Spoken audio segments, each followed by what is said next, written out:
അയാൾ എന്റെ കൈ പിടിച്ചപ്പോഴാണ് എനിക്കൊരു ജീവിതം ഉണ്ടായത് അല്ലേ? ഈ ഇരിക്കുന്ന കൂട്ടത്തിൽ കല്യാണം കഴിയാത്തൊരു 40 വയസ്സേരിനോട് ചോദിച്ചു നോക്കി, ഒക്കെ ജീവിതത്തിന് ഒരു അർത്ഥമല്ല. നിങ്ങൾക്കൊരു അർത്ഥം ഉണ്ടായതെപ്പോഴാണെന്നറിയോ? ഒരാൾ നിങ്ങളെ കൈ വന്ന് പിടിച്ചപ്പോഴാ. നാട്ടുകാർ നിങ്ങളെ മാംസത്തിന് വില പറയാത്ത എന്താണെന്നറിയോ? എന്റെ ആണ് ജീവിച്ചിരിപ്പുള്ളതുകൊണ്ടാ.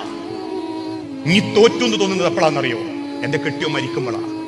അതിന്റെ ഇടയ്ക്ക് എന്ത് സംഭവിച്ചാലും, ഭർത്താവ് മരിച്ചുപോയ ഒരു ഭാര്യമാരോട് നിങ്ങൾ ചോദിച്ചു, ജീവിച്ചിരിക്കുമ്പോ അയാളെ വില എത്രയാന്ന് എനിക്ക് മനസ്സിലായില്ല, പക്ഷെ അയാൾ ഇല്ലാണ്ട് അറിഞ്ഞപ്പോ എനിക്ക് സഹിക്കാൻ പറ്റുന്നില്ല.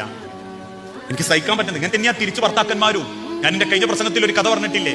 ഭാര്യ മരിച്ചപ്പോ അയാൾക്ക് പ്രത്യേകിച്ചൊന്നും തോന്നിയില്ല. കാരണം എന്താ? 40 വയസ്സ് കഴിഞ്ഞ മുതൽ 30 കട്ടിന്റെ ചോട്ടിലും 30 കട്ടുമലുവാ. അപ്പൊ അങ്ങനെയൊക്കെയാ നിയമം. മക്കളെ കെട്ടിച്ചാ പിന്നെ 30 കട്ടുമലും 30 നിലത്ത് പായില്. മരിക്കുന്നവരെ സ്നേഹിച്ച് ജീവിക്കണം ഭാര്യ ഭർത്താക്കന്മാരെ.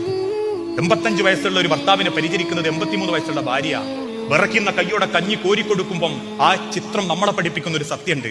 ആയ കാലത്ത് സ്നേഹിച്ച സ്നേഹം